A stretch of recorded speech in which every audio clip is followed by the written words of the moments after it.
E aí, pessoal? Tudo bem, gente? Tudo jóia? E aí? Estão preparados aí para mais uma videoaula aí comigo? Vamos embora? Vamos ver se a gente termina, né, gente? Faz muito tempo que a gente está aí. Como eu disse para vocês aí, esse assunto como Guerra Fria, geralmente ele é muito longo, né, gente? Eu tinha falado para vocês, a gente fala de um monte de coisa, né? Já falei aí para vocês sobre os conflitos aí que existiam entre Estados Unidos e União Soviética, né? Falei aí sobre a Revolução Chinesa, falamos aí para vocês aí sobre a Revolução Chinesa aí. Não terminei, né? Falta não, a Revolução Chinesa nós terminamos, sim. Estamos falando aí sobre a Guerra da Coreia. É isso mesmo, estamos bem no finalzinho, estamos terminando. Aí para a gente poder entrar aí depois na Guerra do Vietnã, né?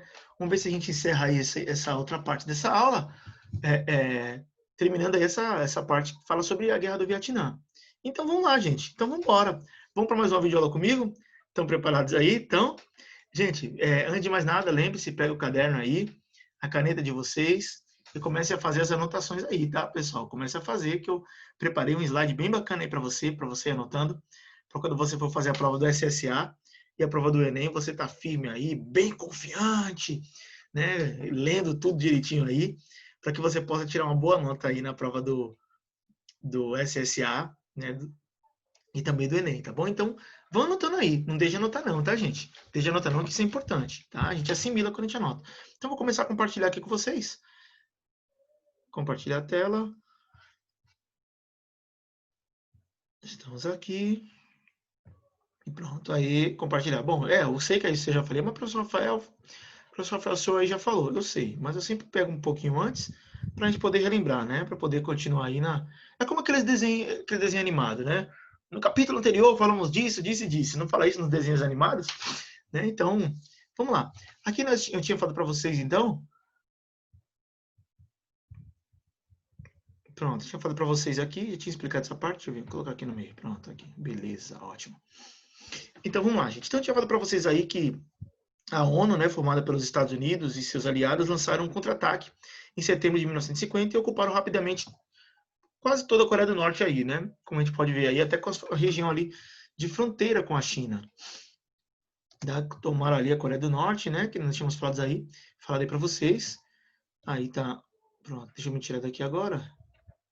Então, ou seja, depois de novembro, com a entrada de tropas chinesas no conflito, em auxílio aos norte-coreanos, forçaram aí em dezembro os norte-coreanos a recuarem, né? E em 1951, chineses e coreanos chegaram aí a capturar Seul. Dominaram Seul aí, nós tínhamos falado também na aula passada, tudo aqui. Aqui, gente, então em 1953, os adversários assinaram aí um armistício, né? Armistício que restabelecia as antigas fronteiras da colônia, ou seja, apesar das guerras aí, tudo, realizaram aí um armistício e acabaram com o cessar-fogo. A diferença, gente, era significativa entre a Coreia do Norte e a Coreia do Sul, né? Continua sendo aí. Aí a gente tem uma imagem aí, né, da parte da Coreia do Norte, a parte da Coreia do Sul, que a Coreia do Sul, aí, a Coreia do Norte, ela ainda... Cadê? Vou colocar o cessar-fogo, aqui eu mostro mais uma imagem para vocês, que foi justamente aqui que eu tinha parado na passada. Uma residência aí na Coreia do Norte acima e uma residência na Coreia do Sul abaixo. Né? Aconteceu aí e as fronteiras elas foram restabelecidas, que tinha acontecido antes da guerra, tá? As fronteiras ali voltaram a ser como eram antes da guerra. Então, para que a guerra, né? Para que a guerra, se ninguém dominou ninguém? É bom cada um respeitando o seu espaço ali, né? Respeita ali o seu espaço, pronto e acabou. Então, ou seja, os dois estados coreanos. Então, vamos lá aqui, cadê? Pronto, deixa eu colocar aqui. Então, aí está, né? Cerca de 4 milhões de pessoas morreram no conflito. A divisão da Coreia em duas só. 4 milhões de pessoas, é muita gente, né, pessoal? A divisão da Coreia em duas áreas de influência opostas gerou atritos que se estendem até os dias atuais, nessa divisão da Coreia aí. Então, quando a gente observa aí as duas Coreias, tá aqui, né, essa parte aqui de cima é a Coreia do Norte, E aqui a parte de baixo, a Coreia do Sul voltou a ser como era, tá? Antes da guerra. Então tá aí as duas partes das duas Coreias aí, né, se estabeleceram. Então assim, gente, quando acabou a guerra da Coreia, né, aí no armistício aí, quando eles coexistindo pacificamente, vou falar sobre isso aqui. Então veja, coexistindo pacificamente, né? A trégua entre a Coreia do Norte e a Coreia do Sul ocorreu com o armistício de Panmunjom, assinado em 1953. Panmunjom, né? Que se chama. Esse acontecimento se reaproximou os Estados Unidos e a União Soviética. Então, assim, gente, na verdade, quando acaba a Guerra da Coreia, né, a gente pode ver que teve algumas mudanças significativas. Por exemplo, a Coreia do Norte, enquanto a União Soviética ainda existia, ela recebeu muito apoio da União Soviética, a Coreia do Norte. Então, ou seja, eles conseguiram praticamente erradicar o analfabetismo, conseguiram dar hospitais aí, saúde e educação para seus cidadãos, né? Erradicaram hospital, né, de qualidade para eles, melhorando a questão da saúde, né, um assistencialismo na questão da saúde muito bacana, erradicou o analfabetismo, educação, né, até enquanto, na verdade, a Coreia do Norte ela até se deu bem entre os conflitos aí entre entre a China e a União Soviética, onde a China ali queria fazer arma de destruição em massa, né, bombas nucleares, tudo, e o governo de Moscou não aceitou, não. Então, quando teve um problema entre a China e a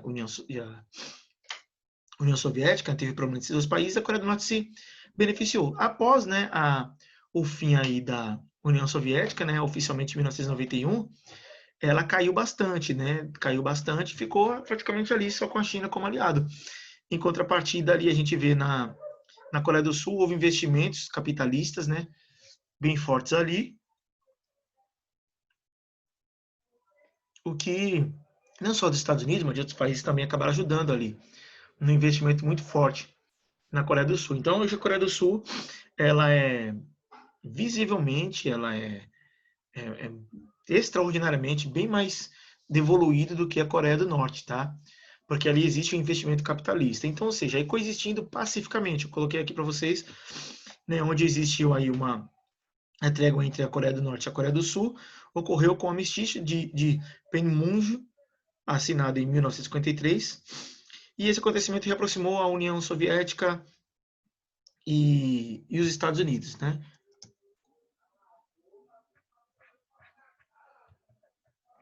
Sendo que, gente, quando a gente depois quando acabou aí como é que se chama? Teve coexistido pacificamente, houve uma reaproximação aí, né, com os novos líderes, tanto dos Estados Unidos como da União Soviética. Então, eles pareciam, até certo ponto, ter encerrado a fase crítica entre as duas potências aí, né. Então, está aqui abaixo, né, de Nikita Khrushchev, né, e está ali também do Dwight, né, que era o presidente dos Estados Unidos, onde eles iniciaram uma fase aí de relações até mais diplomáticas aí entre os dois países, conhecidos como coexistência pacífica depois da Guerra da Coreia, né? Então, tanto Nikita Khrushchev quanto o Dwight, né, o presidente norte-americano, estadunidense, eles começam aí a acreditar de fato numa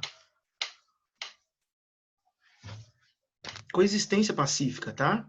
Uma coexistência onde eles acreditavam que poderia viver de forma tranquila, mas depois isso não ficou assim não, tá? Depois daí voltou novamente a ter tensões, né? Assinaram aí, e nós vamos ver aí, né? O presidente Nixon também falou um monte de bobagem, começou o processo de caça às bruxas, enfim, então parecia aí que tudo ia bem aí, né? Entre esses dois. Então, tanto no leste quanto no oeste, né? Como, tanto na União Soviética ali, quanto nos Estados Unidos, do lado ali, o arsenal atômico ali da União Soviética e dos Estados Unidos, tanto no lado leste quanto no lado oeste da Europa, ali o crescimento do arsenal atômico ele era realmente assustador, né? Assim, gente, teve até a chamada corrida espacial, tá? Não falei ainda aqui nessa aula, mas lá na frente a gente vai falar depois na corrida espacial, onde existia uma disputa aí para ver quem ia chegar no espaço primeiro. e quem chega no espaço primeiro é um russo, né, um soviético, né, que chega lá primeiro, chamado Armstrong, ou chega no espaço primeiro, Yuri Gagarin, perdão, e depois o primeiro chega no espaço, coloca o satélite soviético lá, e depois tem essa disputa entre esses dois países para ver quem ia chegar no espaço primeiro, né? Então os russos eles lançam e os soviéticos lançam o primeiro satélite, né? Com Yuri Gagarin chega ao espaço, e depois os Estados Unidos dá um troco aí quando o Armstrong ele chega à Lua. Então começa aí então o arsenal atômico, né? A corrida espacial, ela era muito grande entre esses dois países e existia aí o medo de uma possível terceira guerra mundial, né? Então a solução para evitar uma possível terceira guerra mundial constituiu na abertura aí de novos canais de comunicação entre Moscou e Washington, né, a capital dos dois países, né, da União Soviética, em Moscou e de Washington. Então eles começaram aí a conversar aí e eles começaram a divulgar, né, através da sua imprensa, através de escolas, o perigo que isso poderia acontecer aí para o mundo, para o meio ambiente, né, e todo esse arsenal nuclear aí, esse arsenal atômico, que de fato era assustador, e o medo de uma terceira guerra mundial, ela estava sempre ali, tá? Então existia esse receio aí de uma possível guerra durante a Guerra Fria, tá? Mas aí os efeitos, claro que isso daí é na Síria, tá, gente? Eu peguei essa imagem aí de uma guerra na Síria só para mostrar aí como é que fica o mundo, com as cidades depois de uma guerra, não tem nada a ver com a Guerra Fria aqui, tá? Nada a ver, quero deixar isso aí bem claro, tá bom? Nem com a Segunda Guerra Mundial, e tá mostrando uma imagem da guerra na Síria, que eu quis mostrar aí, qual o benefício que traz uma guerra, né? Não benefício nenhum. Não traz benefício nenhum, só traz desgraça mesmo. Então, os soviéticos tomaram a iniciativa quando decidiram apresentar programas educativos aí, sistemáticos a respeito dos efeitos de uma possível guerra nuclear. Então, os soviéticos eles começam aí a mostrar também a sua preocupação de uma possível guerra nuclear, o que poderia acontecer.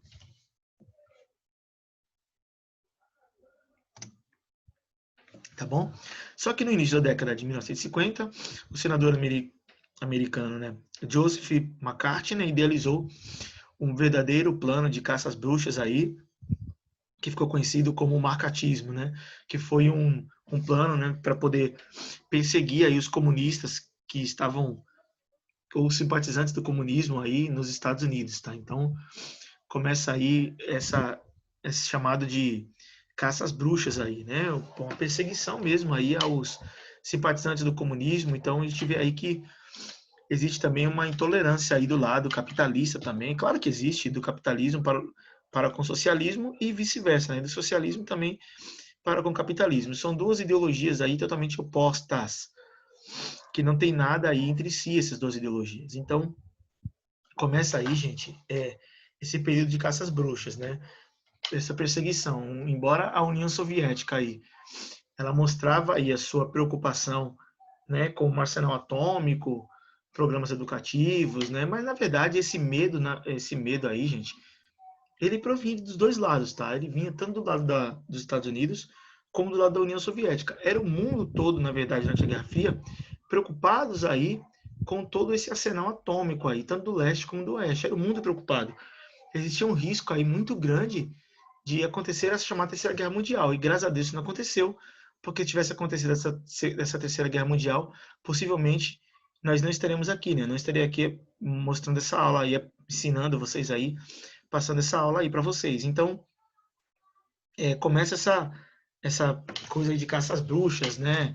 Um combate à ideologia socialista e até simpatizantes do socialismo, eles eram aí investigados, tá bom? Principalmente nos Estados Unidos aí, enfim. Então, vamos derrubar isso aqui. Aqui, né, a coexistência pacífica, a gente vê dois líderes aí, uma charge aí mostrando os dois líderes de ambos os lados, né? Tanto dos Estados Unidos, à esquerda, como da União Soviética, à direita aí. Eles aí se preparando aí para uma guerra, né? Uma coexistência pacífica, mas os dois lados aí sempre armados aí em caso de uma possível guerra, né? O que isso iria acontecer. Imagina os estragos. Graças a Deus isso não aconteceu, como eu falei. Então, mostrei uma chargezinha aí, eles conversando, porém, preparados aí para uma possível guerra aí, se fosse o caso, tá? Então a gente vê aí em 1963, o primeiro acordo que limitava as experiências nucleares entre os dois países. Aconteceu em 63, o primeiro acordo entre os dois países, né, que limitava as experiências nucleares, né, entre os Estados Unidos e a União Soviética.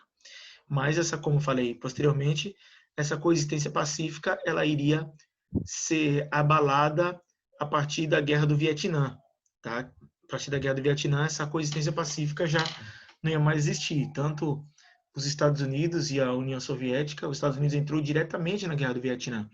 Enquanto isso, a União Soviética forneceu aí também armas e treinamento para os Vietcongs, né, que eram os guerrilheiros ali na Guerra do Vietnã, que nós vamos ver dentro de alguns instantes. Então, aí a gente mostrava o que era a coexistência pacífica, então, professor Rafael. A coexistência pacífica era como eles estavam, tanto o governo de Washington como o governo de Moscou, eles estavam agora encaminhando aí para poder limitar aí as experiências nucleares, né, o arsenal atômico, mostrando aí os perigos que podia acontecer. Então, depois da Guerra da Coreia, eles perceberam aí que havia necessidade, mas não aconteceu, né? Essa coexistência pacífica durou pouco tempo. Ela foi seriamente abalada aí com a Guerra do Vietnã, porque existia o desejo de uma coexistência pacífica, mas porém existia por outro lado também uma ambição e um protecionismo de suas ideologias, tanto na Ásia como na América, na Europa, em qualquer lugar do mundo eles disputavam aí palmo a palmo a sua hegemonia, né? A sua hegemonia ideológica entre o capitalismo e o socialismo aí. Então esses dois países viviam aí em conflitos aí de formas ideológicas, né? E sempre com esse medo de uma possível terceira guerra mundial, que seria uma guerra nuclear. Então vamos entrar agora na guerra do Vietnã. Pronto, olha lá então. Guerra do Vietnã. Ali, gente, aí eu coloquei aqui para vocês copiarem aí no caderno de vocês que a Guerra do Vietnã teve suas raízes no domínio francês sobre a Indochina, que é essa parte aí que eu estou mostrando para vocês no slide aí, tá? Sobre a Indochina, região formada pelo Vietnã, Laos e Camboja, estabelecido na segunda metade do século XIX. Então tem aí aí mostra aí a região como é que se chama? Da Indochina, tá? Que fica ali, faz fronteira ali com a China, e é formado pelo Vietnã, Laos e Camboja. Então tem a ver com o domínio francês da região. Então você pode ver aqui, ó, Vietnã, bem aqui, tá vendo? O Vietnã aqui. E a gente vê aí essa região, né? Laos aí, como eu falei para você, o Camboja, né? Perto ali da Tailândia. Camboja aqui, ó. Camboja bem aqui, Tailândia, Laos e o Vietnã. Então essa região aí é essa região da Indochina, tá? Onde o Japão também tentou ocupar essa região aí da Indochina. Então, ou seja, tem a ver com o domínio francês nessa região. Então vou mostrar para você aí como é que foi que deu-se origem a essa chamada aí Guerra do Vietnã, né? Que se promulgou aí, aconteceu, e foi um desfecho aí também, onde os Estados Unidos acabou entrando, mas não dessa vez aí, tá, pessoal, de forma indireta, né? Os Estados Unidos ele já acaba entrando nessa guerra de forma direta. No início, só fornecendo armas, treinamento, né? Os conselheiros militares, que nós vamos ver já já, enfim. Mas posteriormente, eles vão acabar mesmo entrando nessa guerra aí, tá bom? E a gente vai ver o desfecho aí dessa guerra do Vietnã. Vamos lá, então, vamos entender. Aqui eu mostro para vocês imagens aí de... Na verdade, gente, quando teve a guerra do Vietnã, que os estadunidenses eles entraram na guerra, eles acreditaram que ia ser uma guerra bem fácil, tá? Foram vibrando, pensando que estava em filmes de Hollywood e tudo tal, e depois eles viram o que uma guerra que realmente era um inferno. Essa guerra passou a ser para todo mundo, né? Mas principalmente para os soldados norte-americanos que não tinham preparos nenhum, não conheciam o território, não conheciam a floresta, não conheciam tática de guerrilha, acreditavam que somente com seus armamentos eles poderiam vencer, sendo que os Vietcongos, né, que eram os guerrilheiros do Vietnã do Sul ali, que eram socialistas, né, eles recebiam também armamentos da União Soviética, tá? E da China também. Então, eles recebiam ali treinamentos, tudo tal. Então, assim, os soldados norte-americanos, eles perceberam aí que inferno foi essa guerra para eles, tá bom? Foi um inferno realmente essa guerra, onde eles acreditavam que iam ganhar uma guerra facilmente, mas foram para as florestas totalmente com dinamite, com minas, tática de guerrilha aí entre os Vietcongs, né? E eles viram o quanto eles foram vibrando, foram felizes, alegres, achando que ia ser uma coisa fácil e iam voltar como heróis. Na verdade, gente, eles perceberam que uma guerra, o quanto uma guerra ela pode ser ela pode ser cruel. Ela já é cruel em sua essência, mas quanto ela pode ser cruel em todos os aspectos, emocional, físico, financeiro, olha, na questão da saúde, enfim. Então, a gente vê aí, né? Coloquei a imagem aqui do líder do Vietnã, né, Ho Chi Minh. Então, vamos lá. Em 1979, dirigente comunista Ho Chi Minh, que você está vendo aí, criou a Liga pela Independência do Viet Minh para lutar contra o colonialismo francês. Veja que a luta deles, ali do Vietnã, a princípio, era libertar-se do colonialismo francês. Então, eles começam aí com a Liga pela Independência, né, Viet Minh, então, do Vietnã, para lutar contra o colonialismo francês. Então, no ano seguinte, os japoneses ocuparam a região e o Viet Minh organizou guerrilhas contra o invasor. Então, o Japão ele domina aquela região. Você vê sempre o Japão aí envolvido nesses problemas aí. Então, eles enviam ali os japoneses, acabam ocupando ali, né, o Vietnã, e os vietnamitas acabaram formando guerrilhas contra o Japão, tá bom? Então, primeiro já existia aí desde 1979 a Liga pela Independência do Vietnã, tá? Então, vamos lá então. Ok, deixa eu tirar minha imagem daqui. Vamos lá então. Vamos ver aqui, eu coloquei para vocês. Então, após a derrota japonesa, a França e o Vietnã lutaram pelo controle da região. Então, criou-se então a guerra a Indochina, que foi encerrada em 1954 com a derrota francesa na Batalha de Dien Bien Phu. Então, os franceses eles lutaram, né? Voltaram aí a lutar pelo controle do Vietnã, mas os soldados franceses acabaram aí sendo derrotados, tá? Nessa guerra, perderam uma guerra ali, e realmente não era fácil lutar contra os vietnamitas, né? Os guerrilheiros do Vietnã. Então, a Guerra da Indochina foi encerrada em 1954. Iniciou-se, então, a Guerra da Indochina, encerrada em 1954 com a derrota francesa na Batalha de Dien Bien Phu. Né? Então, os franceses acabam sendo derrotados, onde eles queriam o controle, né, do Vietnã, e acabaram sendo derrotados aí. E o Vietnã agora estava livre, mas faltava aí ainda um contraponto muito importante para o Vietnã, que era decidir agora se o Vietnã iria ser capitalista ou se o Vietnã iria ser socialista. Ainda nem tudo estava terminado ainda. Precisava resolver ainda esse contraponto, né? Se ia ser socialista ou se ia ser capitalista, né? Então, você pode ver que o Vietnã já vem aí de uma guerra contra o Japão, vem aí de uma guerra contra a França, e depois eles vão acabar lutando entre si numa guerra contra os Estados Unidos, né? Onde até hoje aí o Vietnã eles têm problemas com relação a tudo isso, tá, gente? Tem muitos problemas com relação a tudo isso, tá? Porque os Estados Unidos depois saíram da guerra, abandonou lá a região e eles continuaram brigando lá entre eles, tá?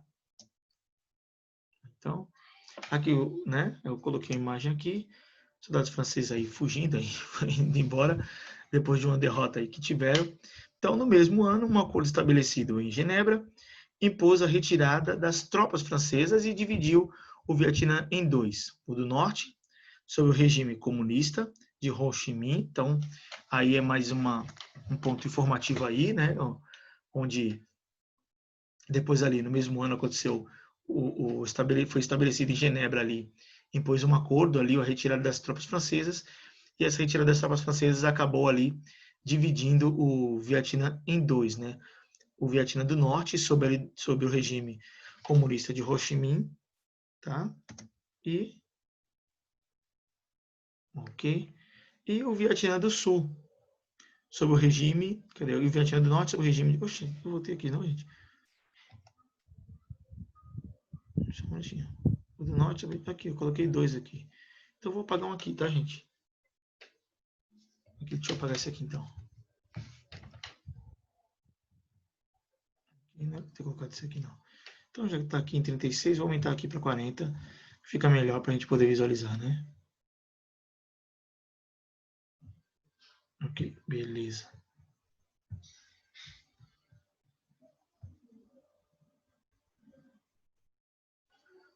Pronto, ok.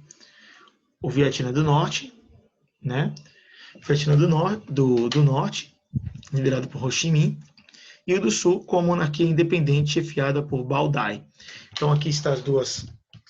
Aqui está o paralelo 17, né? Aqui a gente vê o paralelo 17, vê os dois Vietnã, Vietnã do Norte e Vietnã do Sul. Aqui, né? Então, do Norte e o Vietnã do Sul. Então, que foi dividido aí em 2, mas não era isso realmente que eles queriam. Então, um plebiscito aí, um plebiscito marcado para 1955 decidiria sobre a reunificação do país, certo? Iria decidir sobre a reunificação do país, mas aí é aquela discussão que existe, né? Ia ter um plebiscito sobre a reunificação do país em 1955. Só que aí é onde está. O Vietnã, ele seria de origem capitalista ou de origem comunista. Assim como a Coreia, né? Que é a Coreia do Norte e Coreia do Sul, capitalismo e socialismo. Então, teria que decidir aí como é que ia ser essa situação do Vietnã, tá? Então, o que vai acontecer então? Antes disso, houve um golpe, né? Ali, acabou tendo um golpe ali, liderado pelos líderes do Vietnã do Sul ali. Vamos lá, então. Aqui, beleza. Então, vamos lá. Peraí. Volta, professor Rafael. Beleza. Então, veja. Ngo Dinh, primeiro-ministro do Sul, contrário à reunificação, deu um golpe de Estado em 1955 e instalou uma ditadura militar, ou seja, ele era antissocialista. Por ele ser antissocialista, ele temia aí que a Coreia pudesse se tornar capitalista. Então, Ngo Dinh, ele era o primeiro-ministro da Vietnã do Sul, que era contrário à reunificação. Não era que ele era contrário à reunificação, ele era contrário. Eu coloquei aqui contrário à reunificação, tá, gente? Mas era porque ele era antissocialista. Então, como ele era contra a reunificação, com medo dessa parte do socialismo, então ele deu um golpe de Estado em 1955 e instalou uma ditadura militar no Vietnã do Sul para enfrentar, afastar essa ameaça de unificação, principalmente se fosse de origem socialista, né? Até porque para o Vietnã ficava perto de dois grandes países, né? Socialistas, a China e a União Soviética, né? Então as forças do Sul passaram a receber dos Estados Unidos dinheiro e treinamento militar. Então aí os Estados Unidos ali até agora só fornecia para os vietnamitas do Sul somente dinheiro, treinamento militar para eles poderem lutar. E então a guerra aconteceu no Vietnã ali do Sul, porque Ngo Dinh ele era contra essa unificação, principalmente essa unificação ela viesse aí com tendências socialistas, tá bem? Então aí a gente mostra para vocês uma floresta no Vietnã, tá? Mostra aí as florestas no Vietnã, onde tinha muito campo minado aí, os soldados estadunidenses viram aí o inferno na terra, nessas áreas aí. Então veja bem. Aí vamos lá. A resistência comunista organizada no Sul, apoiado por Ho Chi Minh, criou em 1960 a Frente de Libertação Nacional, tendo o movimento guerrilheiro Vietcong como braço armado. Então, ou seja, Ho Chi Minh é o líder do Vietnã do Norte, ele acaba aí dando treinamentos e criando aí a FNL, né, a Frente de Libertação Nacional, que tinha como movimento guerrilheiro e poder aí afastar essa ditadura e afastar essa ameaça aí, essa ameaça não, né, essa ditadura capitalista que foi instaurada aí no Vietnã do Sul. Principalmente que eles sabiam que tinha o apoio dos Estados Unidos, né? Sabiam muito bem. Mas aí onde está, tá, pessoal? Aí onde está? Aí onde eu falo, tinha um problema muito grande que eles... Eu vou mostrar para vocês aí. Onde só está falando aqui, eu tenho que aí mostrar para vocês. Então tinha essas táticas aí de guerrilha que os Vietcongs tinham. E os Estados Unidos, gente, falando sério, os Estados Unidos tomou uma surra nessa guerra, tá? Claro que eles mataram muita gente, mas eles, a guerra mesmo, eles perderam, tá bom? Eles perderam uma guerra aí no Vietnã, tá? Enfrentar essas florestas aí para eles não foi nada fácil. Foi bem difícil mesmo, tá? E acabaram apelando, utilizando até armas químicas, que nós sabemos aí que isso é proibido aí utilizar essas armas químicas aí. Então os Estados Unidos até apelou aí contra os guerrilheiros, tá bom? Apelaram aí. Depois já mostro para vocês e mostro para vocês esse processo. Aí, gente, eu coloco a imagem, deixa eu sair da frente aqui, que já vai entrar outra imagem aí na frente desse soldado aí. Aqui eu mostro para vocês, né, os esquemas aí de guerrilha, mais ou menos como acontecia. Isso não é brincadeira não, tá, gente? Isso aí era realmente dessa forma mesmo que acontecia. Eles colocavam a vegetação em cima e faziam aí buracos aí, os Vietcongs aí, faziam buracos na mata, além das doenças que existem nas matas, tá? Das doenças ali, infectos contagiosas, né? Uma série de doenças aí que se tem, né? A água, falta d'água, uma série de coisas. Ainda tinha que enfrentar aí as dinamites que era implantada pelos Vietcongs, né? Os guerrilheiros do Vietnã do Sul, né? De origem socialistas, onde eles ficavam até embaixo da terra muitas vezes e pegavam assim de surpresa, e os soldados estadunidenses não sabiam nem de onde o tiro vinha, tá? Não sabia nem de onde o tiro vinha. E acabavam aí sofrendo aí com essas táticas de guerrilha do Vietnã, dos guerrilheiros ali, né, os Vietcongs. Então, em 1961, os Estados Unidos apoiaram abertamente o regime anticomunista do Sul. O presidente Kennedy enviou para o Vietnã do Sul 15 mil conselheiros militares. Na verdade, 15 mil conselheiros militares. Olha, isso é uma piada, né? Sensacional. Então, não foi nada de conselheiros militares, não. Foram soldados mesmo, né? Com o nome de conselheiros para fornecer treinamentos para eles aí. Fornecer treinamentos para os vietnamitas do Sul. Aí. Então, olha aí a imagem do presidente Kennedy. Vamos colocar aqui na frente dele. Tô brincando. Então, aí está a imagem do presidente Kennedy, tá? Aquele que acabou apoiando aí a turma aí do Vietnã do Sul. Vamos lá. Aqui aí mostro para vocês mais uma vez aí como eram as táticas de guerrilha, tá? Realmente, gente, não é brincadeira não, tá? Se olha aí, mas era realmente verdade. Eles resistiram aos ataques estadunidenses aí através de bombas, helicópteros e armas químicas. Resistiram muito aí com todo esse arsenal militar que os Estados Unidos têm. Mas ele tinha os Vietcongs, eles tinham o que os Estados Unidos não tinham, né? Aqui você vê estacas aqui, ó, túneis falsos aqui com estacas aqui para eles entrarem, né?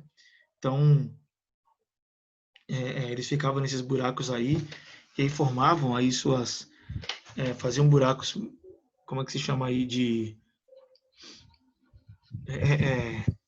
túneis aí, como é que se chama, gente? Falsos, né?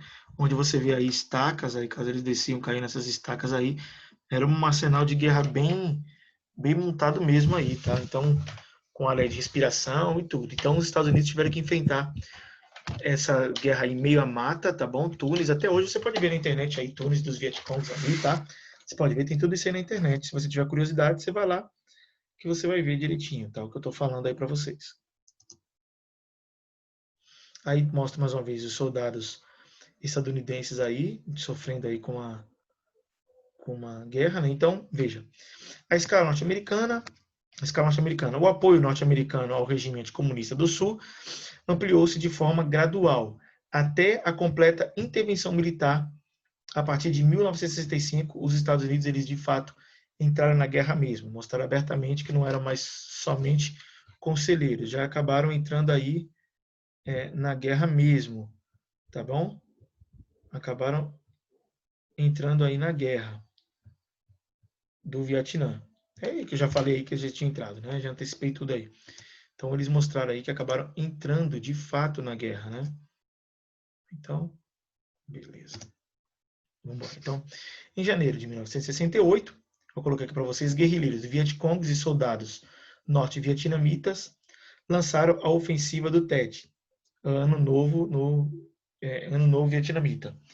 Invadiram aí a embaixada dos Estados Unidos em Saigon e atacaram quase todas as bases norte-americanas e marcharam aí ao sul, dominaram várias cidades do sul, na verdade, marcharam ao sul e dominaram aí várias cidades mais importantes do Vietnã, do Vietnã do Sul. Então, essa daí foi uma reviravolta muito grande aí na guerra, tá, para o Vietnã do Norte, onde eles acabaram marchando aí para dominar as principais cidades do Vietnã do Sul, tá? Então, foi um momento aí bem crítico para os Estados Unidos, mas os Estados Unidos também acabou aí mostrando que veio para dar o troco, tá, gente? Vamos lá, então. Aí, pessoal, a gente mostra uma imagem, né, das armas químicas que foram jogadas aí por soldados estadunidenses. Tem essa imagem que ficou muito famosa, tá? De uma garotinha aí correndo aí em desespero por estar com o corpo aí coberto aí de armas químicas aí, onde tem a sua pele aí bem deteriorada. Ela estava nua, né? Colocou essa taxa aí para preservar a criança, né? Obviamente, para preservar a criança.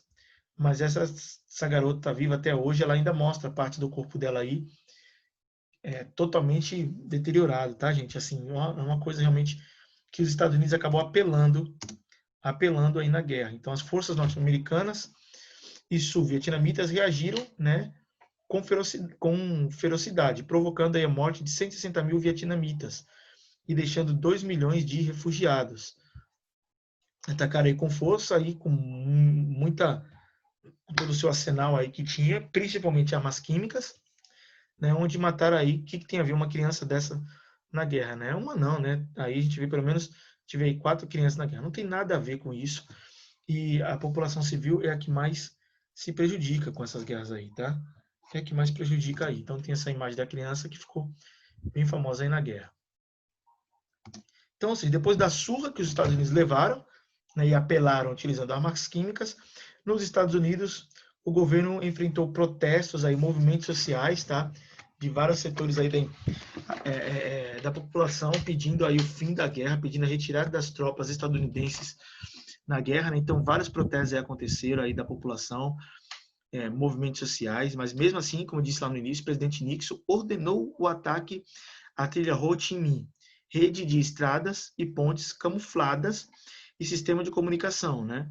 Que nessa área aí era onde eles recebiam, onde os Vietcongs recebiam aí armas chinesas e soviéticas, mas mesmo assim eles ordenou aí o ataque à trilha do Ho Chi Minh, rede de estradas e pontes camufladas e sistema de comunicação, que abasteciam aí os Vietcongs, tá? Sem sucesso, os Estados Unidos aceitaram o Acordo de Paris em 1963. Perderam a guerra, tá bom? Levaram uma surra aí realmente extraordinária na Guerra do Vietnã e aceitaram aí o Acordo de Paris em 1963. Né? Ou seja, os Estados Unidos saem da guerra e deixa o pepino lá para eles resolverem, né? Lamentavelmente, né? Então, pronto, beleza. Aqui, isso aqui é uma outra coisa que eu estou montando para vocês. E aí eles acabam ali saindo da guerra e deixando aí uma bomba aí para os conflitos ali que perduraram ali ainda por anos e anos, porque eles na verdade saem da guerra e as pessoas ficam ali ainda e deixam as pessoas ali ainda continuam a guerra. Os Estados Unidos saiu, mas os conflitos eles não deixaram de existir no Vietnã, tá? Continuaram aí ainda por muitos anos ali, ainda no Vietnã, tá? Então não se preocuparam e estimularam a guerra, apoiaram a guerra e não se preocuparam em lançar uma paz ali naquele local, tá? Não se preocuparam, apenas abandonaram ali o local e deixaram eles se virarem para lá. Então, a situação para tanto o Vietnã do Norte como o Vietnã do Sul foi extremamente caótica e difícil, tá? Quem mais sofreu com isso foi a população civil, que obviamente não tinha nada a ver com essa guerra, mas acabaram sofrendo aí por conta das ambições de países imperialistas, tá bom? Tanto de um lado da União Soviética como do lado dos Estados Unidos. Tá bom, pessoal? Então, gente, a nossa videoaula vai ficando por aqui. Não dá para entrar agora na descolonização da África e da Ásia agora não, tá? Então, que eu estou preparando para vocês. Então, veja, nossa videoaula vai ficando por aqui. Espero muito que vocês tenham entendido. Espero muito que vocês tenham gostado. Um super beijo para vocês. Fique com Deus. Se cuida e até a próxima videoaula. Tá bom? Tchau!